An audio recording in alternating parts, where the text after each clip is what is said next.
Hello friends, हम बात कर रहे थे संपत्ति अंतरण अधिनियम पर। संपत्ति अंतरण करते वक्त क्या जो क्रेता है उसके ऊपर कोई बाइंडिंग लगाई जा सकती है। पहले अपन ने जो धारा 11 पढ़ी थी, उस उसमें जो बताया गया था उसका एक और अपवाद है, धारा 17। उसमें किसी भी संपत्ति को ट्रांसफ़र करने के वक्त संचयन के लिए निर्देश दिए जा सकते हैं। इसको कहते हैं डायरेक्शन फॉर एक्यूमुलेशन।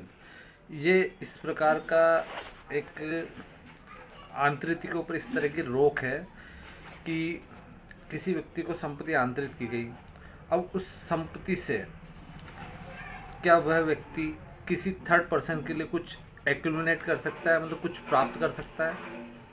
इसी का डायरेक्शन धारा 17 में दी गई है।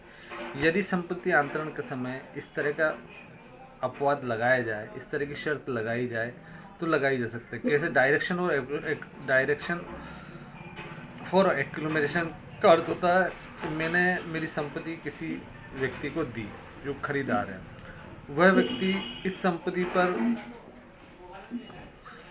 पर पूरा अधिकार रखेगा, किंतु इस तरह की रिस्ट्रिक्शन लग सकती है। उस पर आज हम इस वीडियो में बात करेंगे।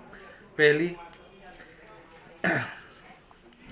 मैं अपन उदाहरण के रूप में समझेंगे। जैसे मैं ए हूँ, मैंने बी को कोई संपत्ति ट्रांसफ़र करी है और मैंने कहा कि इस संपत्ति पर 25 साल तक जो किराया आएगा क्या, या कोई भी मैं जो टाइम पीरियड लगा दूँ, इतने साल तक आपको ये किराया फलाना मेरे बच्चे को सी को ये आपको इसका किराया, इसका भरण पोषण के लिए देना पड़ेगा। तो ये शर्त मान्य होगी। अब कितने समय तक के लिए मान्य होगी? इसमें यदि मैंने जो 25 साल तक शर्त लगाई है, उस शर्त यदि मैं जीवित रहा तो 25 साल तक ही मान्य होगी। यदि मैं एक्सपायर हो गया तो मैंने जिस दिन से ये शर्त लगाई उस दिन से 18 साल तक ये शर्त वैलिड रहेगी।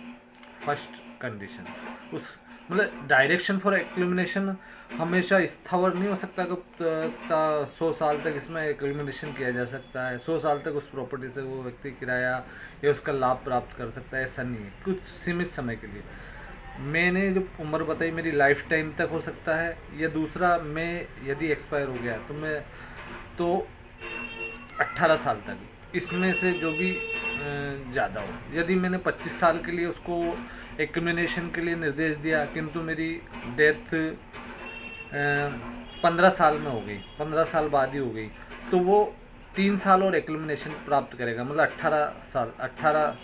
18 साल तक। इससे ज़्यादा एक्यूमुलेशन मेरे डेथ के बाद नहीं प्राप्त कर सकेगा। इसके भी अपवाद है। जिस तरह अपन ने धारा 11 में किसी संपत्ति पर ट्रांसफ़र पर जो रोक वाली बात की थी, उसमें भी अपवाद है। यदि मेरे उस संपत्ति पर कोई बकाया डेट्स हैं और मैं कहता हूँ इस संपत्ति से ये डेट्स आपको चुकाने होंगे, अब उस डेट्स को किस्तों में रूप में आप हर साल चुका रहे हो, यदि मेरी डेथ में मर भी जाऊँ या मेरी डेथ भी हो जाए तो भी वो एक्यूमुलेशन होता रहेगा जब तक उसके डेट्स, जिसके बकाया क्लियर नहीं हो जाते। मेरे ग्रैंड चिल्ड्रन के लिए मैं कह देता हूँ कि मेरे फलाना ग्रैंड चिल्ड्रन है, इनको एक मतलब भरण पोषण दिया जाएगा तो वो भी देना होगा। उसका भी एक्यूमुलेशन में 18 साल की जो टाइम पीरियड है ना, उससे नहीं काउंट किया जाएगा। प्रॉपर्टी के मेंटेनेंस के लिए यदि मेरा ये कहना है, जैसे प्रॉपर्टी है, यूनिक है, एक हिस्टोरिकल धरोहर है, तो इससे आने वाली इनकम का 10% इसी के मेंटेनेंस में काम आएगा, तो भी ये एक्यूमुलेशन हमेशा होता रहेगा। एक धारा 18 में जो मैंने बताया था, तो पब्लिक इंटरेस्ट के लिए जो भी एक्यूमुलेशन होगा, यदि मैंने मेरी प्रॉपर्टी किसी को दी और कहा कि ये अनाथ बच्चों के अनाथालय चलाने के लिए इस प्रॉपर्टी से इनकम का 10% 20% हमेशा इसमें जाता रहेगा, तो वो स्थायी रूप से जा सकता है।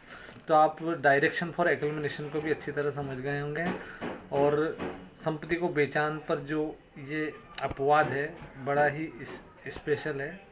इसे समझना बड़ा कठिन था, पर मैंने इसको आपको आसान शब्दों में बताया। Good morning. आपको अच्छा लगे तो लाइक एंड कमेंट करना।